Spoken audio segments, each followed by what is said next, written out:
Hello student, नमस्कार। आज हमारा फिजिक्स का टॉपिक है, ठीक है, मापन से संबंधित मेजरमेंट को हम समझने का प्रयास करेंगे। ठीक है, कैसे क्वेश्चन बनते हैं और कैसे अभी एग्ज़ाम में आ रहे हैं, ये फिजिक्स का पहला टॉपिक है। ठीक है, अच्छे से समझिएगा। चलिए स्टार्ट करते हैं। देखो, मेजरमेंट या मापन का प्रयोग हम डेली अपने लाइफ में करते हैं। ठीक है, चाहे हम 1 किलो आलू लें या सब्जी लें या कोई फल फ्रूट लें, सब किसी ना किसी मापन के आधार पर ही लिया जाता है। ठीक है, उसी को ही हम समझने का प्रयास करेंगे कि अभी कौन सी मापन की पद्धतियाँ चल रही हैं और किस आधार पर मापन किया जाता है। ठीक है, तो चलिए स्टार्ट करते हैं। देखिए क्या होता है, किसी भौतिक राशि का परिमाण संख्याओं में व्यक्त करने को क्या कहा जाता है, मापन कहा जाता है। ठीक है, किसी भी भौतिक राशियां हैं उनका जो परिमाण को संख्या के रूप में प्रदर्शित करना। मैंने कहा कि भौतिक राशियां, मान लो हम आलू लेते हैं, आलू एक भौतिक राशि है, समझना। ठीक है, इसकी संख्या को हम कितना किलो लेके आए, 1 kg लेके आए हैं, तो ये क्या हो गया, परिमाण बता रहा है। ठीक है, क्या बता रहा है, परिमाण बता रहा है, उसको संख्या के रूप में हम व्यक्त कर रहे हैं कि 1 kg है। ठीक है, दूसरा देखते हैं भौतिक राशियाँ क्या होती हैं। पदार्थ के वे गुण फिजिकल प्रॉपर्टीज़ हैं जिनका मापन किया जा सकता है तथा उनकी माप को संख्या द्वारा प्रदर्शित किया जाता है। वही चीज़ें हैं कि मापन करेंगे, उस मापन को संख्या के रूप में प्रदर्शित कर देंगे। किस राशि का, भौतिक राशियाँ का। ठीक है, तो क्या कहलाएगा, मापन ही कहलाएगा, मेजरमेंट कहलाएगा। अब मेजरमेंट के आधार क्या होंगे, उनका वर्गीकरण किस आधार पर किया गया है, वैज्ञानिकों ने क्या आधार दिए हैं मेजरमेंट करने का, तो 2 आधार पर पढ़ेंगे। एक पढ़ेंगे दिशा और परिणाम के आधार पर पढ़ेंगे, और दूसरा होता है मात्रक के आधार पर पढ़ेंगे। दिशा और परिणाम के आधार पर हम पढ़ते आए हैं अभी तक सदिश और अदिश राशियाँ। ठीक है, उसी प्रकार मात्रक के आधार पर हम पढ़ते आए हैं मूल राशियाँ, व्युत्पन्न राशियाँ और पूरक राशियाँ। ठीक है, इसी को ही हम अच्छे से समझेंगे, तो ये वाला वीडियो देखते रहिएगा। ठीक है, देखते हैं वर्गीकरण क्या होता है। देखो, वर्गीकरण में बताया गया है, 2 वर्गीकरण बताया था। ये है पहला वर्गीकरण और ये होता है सेकंड वर्गीकरण। ठीक है, पहला में बताया गया दिशा और परिणाम के आधार पर वर्गीकरण किया जाएगा, और दूसरा में मापन और मात्रक के आधार पर वर्गीकरण किया जाएगा। ठीक है, तो दिशा और परिमाण के आधार पर अदिश राशियां कहा जाता है और सदिश राशियां। अदिश राशि को स्केलर क्वांटिटीज और सदिश राशि को वेक्टर क्वांटिटीज कहा जाता है। अदिश का मतलब ही होता है क्या, जिसमें दिशा नहीं होता है, तो क्या होगा, परिणाम होगा केवल। सदिश राशियां क्या होगी, जिसमें सदिश, दिशा के साथ, मतलब दिशा भी होगा और परिमाण भी होगा। ठीक है, आगे इसको अच्छे से डिटेल में पढ़ेंगे। दूसरा होता है मापन और मात्रक के आधार पर। तो मापन और मात्रक के आधार पर 3 भागों में बांटा गया है, मूल राशियाँ, फंडामेंटल क्वांटिटीज़, व्युत्पन्न राशियाँ, डिराइव्ड क्वांटिटीज़, और पूरक राशियाँ, सप्लीमेंट्री क्वांटिटीज़। ठीक है, अब चलते हैं अगला। देखो, पहला जो हम पढ़े थे दिशा के आधार पर, उसी को ही हम डिटेल में पढ़ेंगे। यहाँ पर समझते हैं अदिश राशियाँ क्या होती है। देखो, अदिश राशियाँ का मतलब होता है जिसमें दिशा क्या हो, दिशा नहीं होता है। क्या नहीं होता है, दिशा नहीं होता है। तो इसकी परिभाषा क्या बन जाएगी, वैसे भौतिक राशियाँ जिनमें केवल परिमाण पाए जाते हैं, मैग्नीट्यूड पाया जाता है, दिशा नहीं पाई जाती, उन्हें अदिश राशियाँ कहते हैं। कितना आसान है, अगर आप यहाँ समझ गए अदिश दिशा रहित है तो क्या होगा, केवल उसमें परिणाम पाया जाएगा, और परिणाम के आधार पर हम बहुत सारे एग्जाम्पल को समझ सकते हैं। तो देखिए, इसके उदाहरण देखेंगे। एक ट्रिक याद करना, उस आर्द्रता को चाबी दो। ठीक है, क्या याद करना है, उस आर्द्रता को चाबी दो। देखो, ऊ से ऊर्जा, ठीक है, सा से समय, आ से क्या बना, आयतन, द्र से क्या बना, द्रव्यमान बना, और को से क्या बना है, कार्य बना है। ठीक है, चा से क्या बना है, चाल बना है, चा से क्या बना है, चाल बना है। यहाँ पर देखिए चाल बना है, और उसके बाद होता है बी से विद्युत धारा होता है, और 2 से दाब होता है, और घनत्व तो आपको याद रखना है अलग से। घनत्व तो क्या याद रखना है, आपको अलग से याद रखना है। तो उस आर्द्रता को चाबी दो। इस ट्रिक्स के माध्यम से आप अदिश राशि को याद कर सकते हैं। तो देखो, अदिश राशि याद हो जाएगा तो सदिश राशियाँ आपसे बन जाएगी, बिना याद किए बन जाएगी, क्योंकि जो चीज़ अदिश राशि है उसको छोड़कर वो सदिश राशियाँ हो जाएगी। ठीक है, अब यहाँ पर आप ये समझना कि अदिश राशियाँ जो होती है उसमें कैसे आप समझेंगे, केवल परिणाम होता है, दिशा नहीं होता। देखो, ऊर्जा के बारे में हम बात करेंगे। ठीक है, ऊर्जा हमारे शरीर में बनता है, हम इतना कैलोरी ऊर्जा लेते हैं। क्या हम उसमें बात करते हैं कि इस दिशा में हमने ऊर्जा लिया है, नहीं, केवल हम क्वांटिटीज़ की बात करते हैं कि कितना कैलोरी ऊर्जा लिया गया है। उसी प्रकार समय है, आयतन है, द्रव्यमान है। ठीक है, तो इसे आप समझ सकते हैं अदिश राशियों को। अब चलते हैं सदिश। ठीक है, सदिश राशियाँ, वेक्टर क्वांटिटीज़, वे भौतिक राशियाँ जिसमें परिमाण के साथ साथ दिशा भी होती है। इसमें दोनों पाया जाता है। क्या पाया जाता है, परिमाण भी पाया जाएगा प्लस दिशा भी पाया जाएगा, दोनों पाए जाएंगे। ठीक है, परिमाण और दिशा दोनों पाए जाएंगे, उसे क्या कहा जाता है? सदिश राशियाँ कहलाती है। अब सदिश राशि को याद करने का तरीका क्या है? यह एग्जाम में पूछे जाते हैं, तो कैसे समझना होगा सदिश राशि को? समझना होगा कि जिसमें वा का प्रयोग होता है या बा का या वेग का, ये सब चीज़ें किसके अंतर्गत आएगी? सदिश राशियों के अंतर्गत आएगी।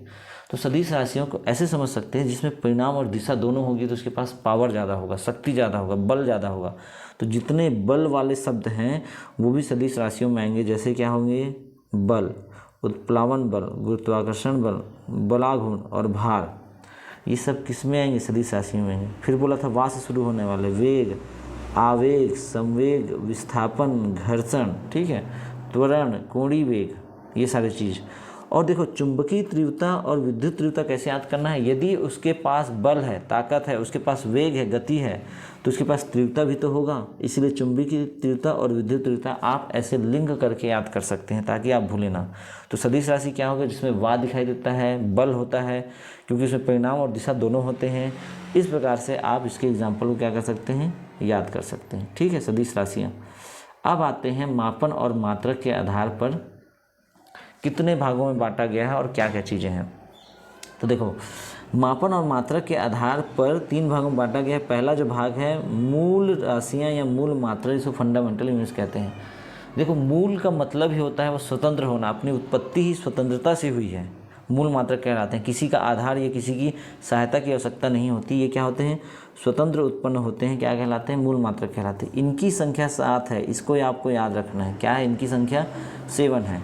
पहला कौन सा है? लंबाई, समय, ताप, द्रव्यमान, विद्युत धारा, ज्योति तीव्रता और पदार्थ की मात्रा। ठीक है, कितने हैं? 7 है। किनकी संख्या?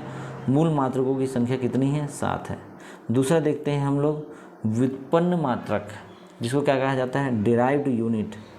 अब देखो मूल मात्रक जो स्वतंत्र होते हैं, लेकिन व्युत्पन्न मात्रक क्या होंगे? जो 2 या 2 से अधिक मूल मात्रकों के संयोजन से बनते हैं या उनको मिलाकर बनाया जाता है, व्युत्पन्न मात्रक कहलाते हैं। ये स्वतंत्र नहीं होते क्योंकि ये मूल मात्रकों से मिलकर बनते हैं।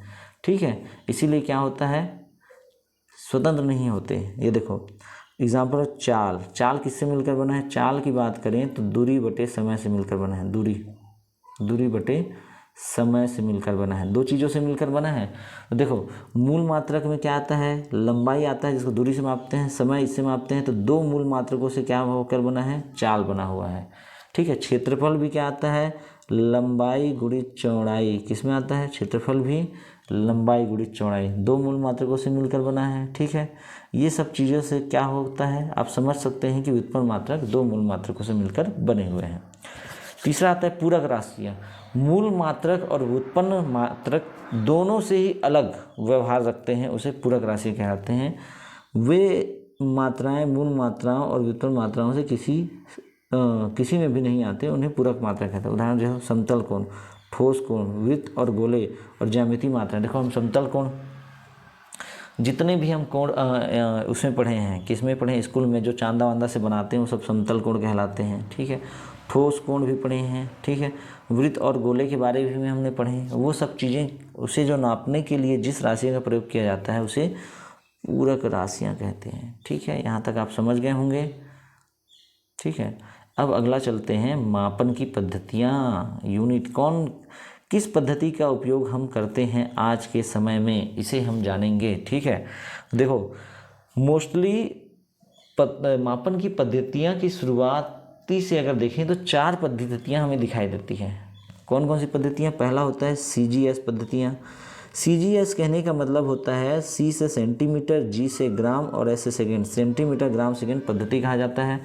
दूसरा जो पद्धति है FPS पद्धतियाँ, फुट पाउंड सेकेंड पद्धति, F से फुट, P से पाउंड और S से सेकेंड पद्धति। ठीक है, MKS पद्धति भी किसे कहते हैं? MKS पद्धति मीटर, किलोग्राम और सेकेंड पद्धति, M से मीटर, K से किलोग्राम और S से सेकेंड पद्धति। SI पद्धति को बोलते हैं सिस्टम इंटरनेशनल कहा जाता है। ठीक है, इन पद्धतियों के बारे में हम डिटेल से चर्चा करेंगे। सबसे पहले CGS, फिर FPS, फिर MKS और SI, और हम अभी किस पद्धति का प्रयोग कर रहे हैं उसे भी हम समझेंगे। ठीक है, तो चलिए आगे चलते हैं। इनकी संख्या, भौतिक राशियों की संख्या जो है मापन की 4 पद्धति हैं। पहला जो होता है CGS पद्धतियाँ। देखो CGS पद्धतियाँ मापन के शुरुआती दौर पे आई थी, ठीक है, शुरुआती दौर पे आई थी। इस पद्धति का प्रयोग में हम लंबाई को सेंटीमीटर में मापते थे, ठीक है, द्रव्यमान को ग्राम के रूप में मापते थे और समय को सेकंड के रूप में मापा जाता है, ठीक है। इसीलिए CGS नाम पड़ा, C से सेंटीमीटर, G से ग्राम और S से सेकेंड। लंबाई को सेंटीमीटर, द्रव्यमान को ग्राम और समय को सेकंड में मापा जाता है। इस पद्धति का प्रारंभिक या शुरुआत किसने किया था? फ्रांसीसी प्रणाली, फ्रांसीसियों द्वारा किया गया था। और फ्रांसीसी लोग जो रहते हैं उन लोग इसी प्रणाली का प्रयोग करते थे अपने मापन के लिए। इसी मीट्रिक प्रणाली कहा जाता था। क्या प्रणाली कहा जाता था? मीट्रिक प्रणाली। पूछा जाता है CGS पद्धति को और क्या नाम से जाना जाता है, तो मीट्रिक प्रणाली के नाम से जाना जाता है। और कौन प्रयोग करता था? फ्रांसीसियों द्वारा इसका उपयोग किया जाता था, ठीक है। FPS पद्धति, फुट पाउंड सेकंड पद्धति। देखो हम आज भी जानते हैं पाउंड, पाउंड कौन प्रयोग करता है? किसी के पाउंड, देखो वजन में नापते हैं, इतना पाउंड है, इतना पाउंड है, कौन? ब्रिटिश लोग नापते हैं। तो ये कहाँ की पद्धति है? ब्रिटिश प्रणाली द्वारा दी गई पद्धति है, जिसमें हम लंबाई को फुट से नापेंगे, द्रव्यमान को पाउंड से नापेंगे, ठीक है, और सेकंड को, समय को सेकंड के मापेंगे, ठीक है, इस आधार पर। तीसरा होता है MKS पद्धति। MKS पद्धति में बताया गया है क्या चीज़ें कि मीटर किलोग्राम सेकंड पद्धति, ठीक है। MKS पद्धति क्या कहलाता है? मीटर किलोग्राम सेकंड पद्धति। इसमें जो होता है लंबाई को मीटर, द्रव्यमान को किलोग्राम और समय को सेकंड में प्रदर्शित किया जाता है, ठीक है। ये मुख्य रूप से जब MKS पद्धति लाया गया, इसमें जो होता है इंजीनियर या साइंटिस्ट लोग इस प्रणाली का प्रयोग करते थे, ठीक है, MKS पद्धति। MKS पद्धति के बाद हमारे पास आया जो अभी हम वर्तमान में प्रयोग कर रहे हैं, जिसे हम बोलते हैं SI पद्धति। क्या पद्धति कहा जाता है? SI पद्धति। और SI पद्धति सबसे पहले देखते हैं कि देखो अब डिसाइड किया गया कि हम फाइनली विश्व स्तर पर सभी देश हैं, एक ही यूनिट का हम प्रयोग क्यों नहीं कर सकते, या एक ही मापन प्रणाली का प्रयोग क्यों नहीं कर सकते? ब्रिटिश में अलग चल रहा है, फ्रांस में अलग चल रहा है, अमेरिका में अलग चल रहा है, तो एक ऐसा सॉल्यूशन निकालते हैं जहां सभी देश आपस में मिलकर एक समान प्रणाली का प्रयोग करें मेजरमेंट का, ताकि किसी को भी किसी मापन में दिक्कत ना हो। तो SI पद्धति की शुरुआत की गई, उसका नाम दिया गया सिस्टम इंटरनेशनल। तो इसमें बताया गया यह जो प्रणाली है अंतर्राष्ट्रीय मापतौल अधिवेशन 1971 में स्वीकार की गई थी, ठीक है। कब स्वीकार की गई थी? 1971 में, जिसे सिस्टम इंटरनेशनल या SI पद्धति के नाम से जाना जाता है। यह मापन पद्धति मुख्यतः MKS पद्धति से ही मिलता जुलता है, ठीक है, और वर्तमान में यही प्रचलित है और इसे ही सर्वमान्य माना गया है, ठीक है। अब इसमें किसको क्या कहा गया है तो देखो समझते हैं। MKS पद्धति में बताया गया था कि लंबाई का मात्रक क्या होगा? मीटर होगा। द्रव्यमान का मात्रक क्या होगा? किलोग्राम होगा, ठीक है, और समय का मात्रक क्या होगा? टाइम का मात्रक जो होता है सेकंड में होगा। उसी चीज़ को इसमें फॉलो किया गया है, ठीक है, उसी चीज़ में फॉलो किया गया है। तो इसको देखो अच्छे से समझते हैं कहाँ पर क्या किया गया है। देखो हमने पढ़ा था CGS पद्धति में दूरी को सेंटीमीटर में मापा जाएगा, द्रव्यमान को ग्राम में नापा जाएगा, इसलिए CGS पद्धति नाम पढ़ा इसका। देखो जो नाम पढ़ा है उसी को आप डील कर लेंगे तो आपको पता चल जाएगा किसको किस में मापा जाता है, रटने की आवश्यकता नहीं है। जैसे फुट पाउंड सेकंड पद्धति में F का मतलब फुट होता है, P का मतलब पाउंड होता है, S का मतलब सेकंड होता है, MKS में मीटर किलोग्राम सेकंड।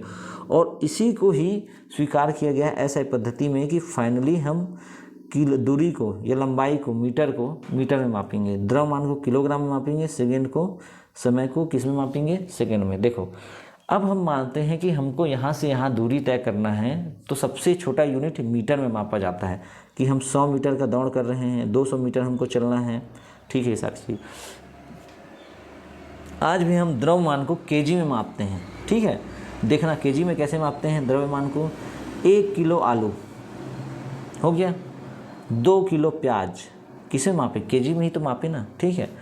और समय को हम आज भी सबसे छोटी यूनिट सेकेंड में मापा जाता है। किस में मापा जाता है? सेकेंड में मापा जाता है, ओके। तो यहाँ तक आप समझ गए कि किस पद्धति में क्या मापा जाता है, इसको आप अच्छे से याद कर लेना, ठीक है। अब देखते हैं भौतिक राशियाँ। अब इसको याद करने का साथ जैसे हमने देखे 7 मूल राशियाँ देखी थी, मूल मात्रक देखे थे, और जो अन्य भी राशियाँ हैं उनके हम क्या मात्रक को याद करने का प्रयास करेंगे, एग्जाम में पूछा जाता है। जैसे लंबाई का मात्रक किस में मापेंगे? मीटर में मापेंगे। द्रव्यमान को किलोग्राम में मापते हैं, समय को सेकंड में मापते हैं। विद्युत धारा को एम्पियर से मापा जाता है, ये बात याद रखना, विद्युत धारा एम्पियर से मापा जाता है। ताप क्या होगा? केल्विन होगा। पदार्थ की मात्रा मोल होगा और ज्योति तीव्रता कैंडेला होगा। ज्योति तीव्रता क्या होगा? कैंडेला से मापा जाता है। ज्योति तीव्रता किस में मापा जाता है? कैंडेला से मापा जाता है, ठीक है। उसके बाद आगे देखेंगे विभवांतर। विभवांतर को वोल्ट में मापा जाता है। वी से विभवांतर, वी से वोल्ट याद रखना। अब शक्ति है, शक्ति को वाट कैसे? भाई जिसके पास शक्ति होगा वो किसी का भी वाट लगा सकता है, तो आप ऐसे याद कर लें, शक्ति मतलब वाट। विद्युत प्रतिरोध, ठीक है, ओम, आप ऐसे याद कर सकते हैं, जब भी हम ओम का उच्चारण करते हैं तो जितनी भी बुराइयां हैं उसका प्रतिरोध हो जाता है, ठीक है, जितने भी गलत चीज़ें हैं उसका प्रतिरोध हो जाता है। तो प्रतिरोध या विद्युत प्रतिरोध का मापन क्या होता है? ओम होता है। रेडियो धर्मिता क्यूरी, रेडियो धर्मिता क्या होगा? क्यूरी होगा। दाब पास्कल। लेंस की क्षमता को क्या माना जाता है? डायऑप्टर कहा जाता है। लेंस की क्षमता डायऑप्टर से मापा जाता है। ध्वनि की प्रबलता डेसिबल से मापा जाता है, ठीक है। तो इसको अच्छे से याद कर लेना, ठीक है। चलते हैं अगला। हमारा खगोलीय दूरियों का मापन किस आधार पर किया जाता है? खगोलीय दूरियाँ क्या है, ये सारी चीज़ें पढ़नी है। तो देखो खगोलीय दूरियाँ पहला जाते हैं प्रकाश वर्ष, ठीक है। प्रकाश वर्ष में देखते हैं, नाम से ही प्रकाश द्वारा एक वर्ष में चली गई दूरियां, प्रकाश एक वर्ष में कितना दूरी तय करती है, तो इसे ही क्या कहते हैं? प्रकाश वर्ष। पूछा जाता है प्रकाश वर्ष किससे संबंधित है? तो दूरी से संबंधित है। किससे? दूरी से। प्रकाश द्वारा चली गई दूरी है ना, इसे याद करना है। एग्जाम में पूछा गया था कि प्रकाश वर्ष क्या है, तो प्रकाश वर्ष प्रकाश द्वारा चली गई दूरी है, दूरी का मात्रक है। किसकी दूरी का मात्रक है? प्रकाश के द्वारा चली गई दूरी का मात्रक है। तो एक प्रकाश वर्ष बराबर होता है 9.46 × 10 की पावर 15 मीटर होता है, ठीक है। इतने स्पीड से चलता है।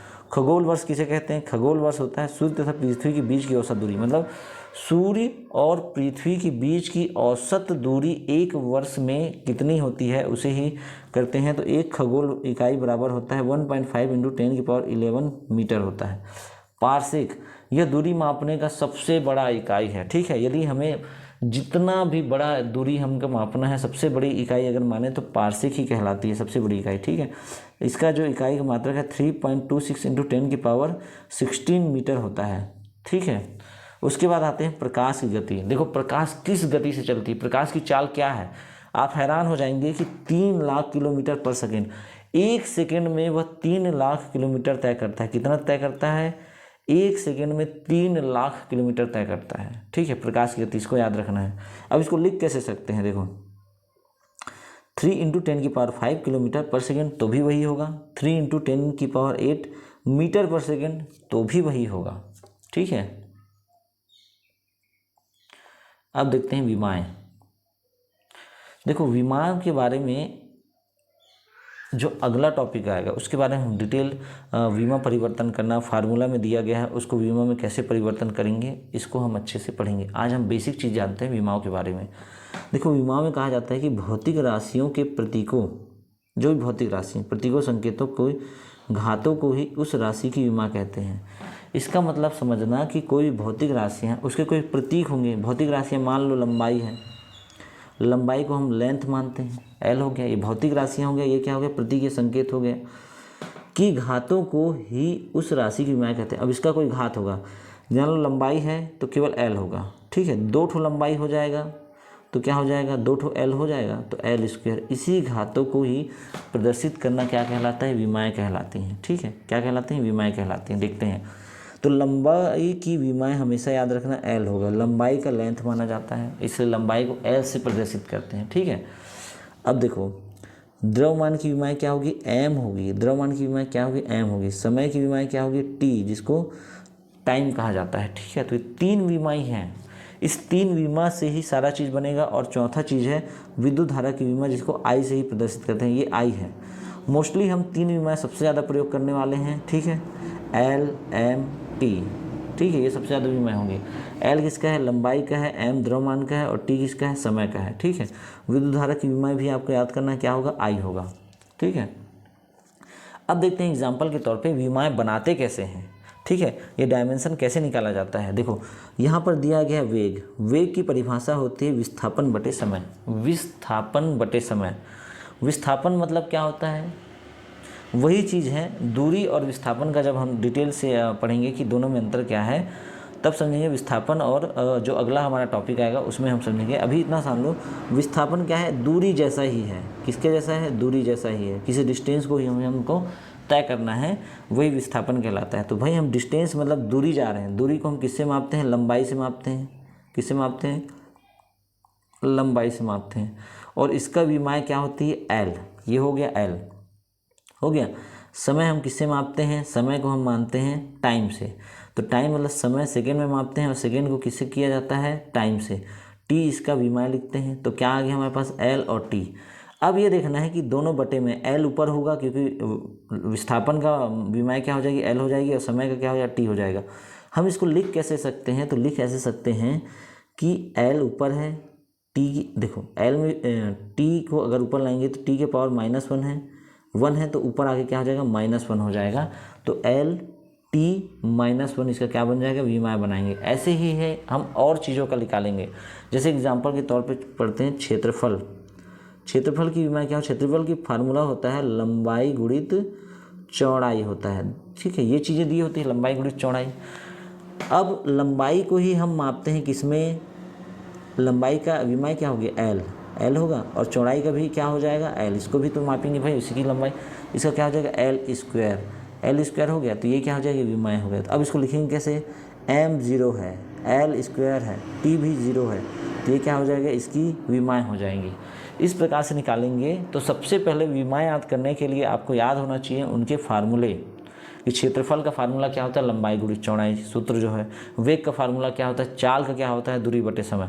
पहले इसको याद करेंगे, उसके बाद हम उसके विमाय निकालेंगे। तो चलिए ये क्लास समाप्त करते हैं। अब अगला क्लास नेक्स्ट दिन। Thank you.